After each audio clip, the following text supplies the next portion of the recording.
काशी में 55 कैमरों का कितना महत्व था, खीरी में एक कैमरे को बंद करा दिया था। करोड़ों जनता बिना कैमरे के महंगाई में डूबी है, उसके सामने एक कैमरा नहीं है।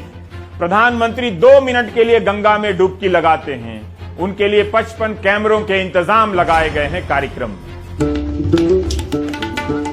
प्रसार भारती के प्रमुख शशि शेखर वेम्पति ने ट्वीट कर देश को बता दिया कि प्रधानमंत्री के काशी विश्वनाथ के दौरे को कवर करने के लिए 55 कैमरे लगाए गए हैं। अभी तक लोग अंदाज से बात कहते थे कि हर तरफ कैमरे हैं और कैमरे में प्रधानमंत्री की नजर है, लेकिन यहां शशि शेखर वेम्पति ने कैमरों की संख्या ही बता दी।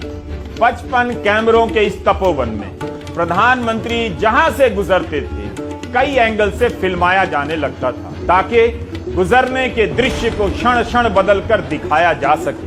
हर पल लगे कि कुछ नया देख रहे हैं और नया के नाम पर कवरेज में एक्शन बना रहे।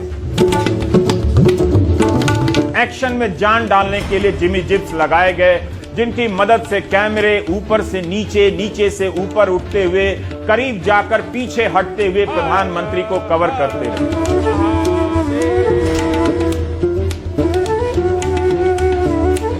और इन सबको उसी वक्त घर घर पहुंचाने के लिए 7 सैटेलाइट अपलिंक वैन लगाए गए। ड्रोन कैमरों की मदद से वीडियो बनाकर मीडिया को दिया जा रहा था, ताकि आप घर बैठे आकाश की ऊंचाई से देखने का सुख प्राप्त कर सकें। अनुराग द्वारी की ही रिपोर्ट थी कि मध्य प्रदेश में प्रधानमंत्री के 4 घंटे के कार्यक्रम के लिए 23 करोड़ खर्च हुए। 13 करोड़ का बजट लोगों को कार्यक्रम में लाने ले जाने के लिए था। जिस वक्त जनता महंगाई से परेशान है, कमाई नहीं है, उस वक्त प्रधानमंत्री के सारे कार्यक्रम विलासिता से भरे क्यों नजर आते हैं? You get my point. इस पर जानकारी दी गई है कि 2019 में 13 से 19 नवंबर के बीच उनकी ब्राजील यात्रा का बिल 20 करोड़ है। उसी साल 21 से 28 सितंबर के बीच अमेरिका की यात्रा पर 23 करोड़ से अधिक खर्च हुआ। अखबारों के जरिए ये खबरें आप तक पहुंच गई होंगी कि महंगाई कितनी बढ़ गई है।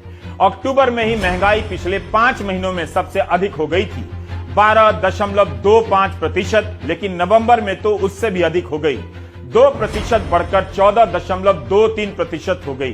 पिछले साल इसी महीने 2.29% थी। एक जानकार का कहना है कि 1991 के बाद इतनी महंगाई नहीं देखी गई। 30 साल का यह रिकॉर्ड है। यह हेडलाइन कह रही है कि भारत में 1991 के बाद से इतनी महंगाई कभी नहीं आई। भारत की अलग अलग भाषाओं के अखबारों की हेडलाइन बता रही है कि पिछले 1 साल से जनता की जेब से लेकर बचत पर क्या असर पड़ा है। अब यह पुराना हो गया कि महंगाई आसमान छू रही है। नया यह होना चाहिए कि महंगाई अंतरिक्ष में चली गई है। 8 महीने से थोक महंगाई दर 2 अंकों में है। 4 नवंबर को पेट्रोल डीजल पर उत्पाद शुल्क में कटौती की गई, उसके बाद राज्यों ने भी की, तब भी असर नहीं पड़ा। पेट्रोल अभी भी भारत के तमाम शहरों में 95 रुपया लीटर बिक रहा है। मुंबई में 109 रुपए लीटर है। महंगाई के असर को कवर करने के लिए एक चैनल को कम से कम 110 कैमरे चाहिए, 55 से डबल। हमारे पास इतने कैमरे नहीं है। प्राइम टाइम एक ही कैमरे से रिकॉर्ड करता हूं और कानन पात्रा रिकॉर्ड करते हैं। लेकिन क्या जनता के पैसे से चलने वाला दूरदर्शन अपने 55 कैमरों से जनता की तकलीफ को कवर कर सकता है? प्रधानमंत्री जी, जनतानी सेवामां लागेલા છે। આ જનતાને કવર કરવા માટે दूरदर्शने केटला कैमरा लगाव्या छे? गुजराती में पूछ रहा हूं। हम एनिमेशन से तो 55 कैमरे बना ही सकते, ताकि उनसे आपको दिखा सकें कि खाने पीने की चीजों के दाम 13 महीनों में किस तरह बढ़ गए हैं। कई महीनों से दाम बढ़ते जा रहे हैं। इस बार भी खाने पीने की चीजें और ईंधन के दाम महंगे हुए हैं। यही कैमरे जब बैंकों में रखे आपके ब्याज के पैसे पर नजर डालते हैं, तो पता चलता है कि बचत दर निगेटिव हो चुकी है। फिक्स डिपॉजिट के भरोसे जीवन काटने वालों की मासिक आमदनी घट गई है। इन 55 कैमरों की मदद से आप डॉलर के मुकाबले भारतीय रुपए की कीमत भी देखिए। रुपया लगातार कमजोर होता जा रहा है और $1 की कीमत 75 रुपए 88 पैसे तक हो गई है।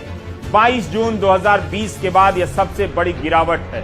इन 55 कैमरों से आप यह भी देखिए कि शहरों में बेरोजगारी की दर कितनी बढ़ गई है। अब आप खुद ही सोफे से उठकर इन 55 कैमरों के सामने खड़े हो जाइए और इन्हीं में प्रवेश कर जाइए, ताकि जनता ही गायब हो जाए।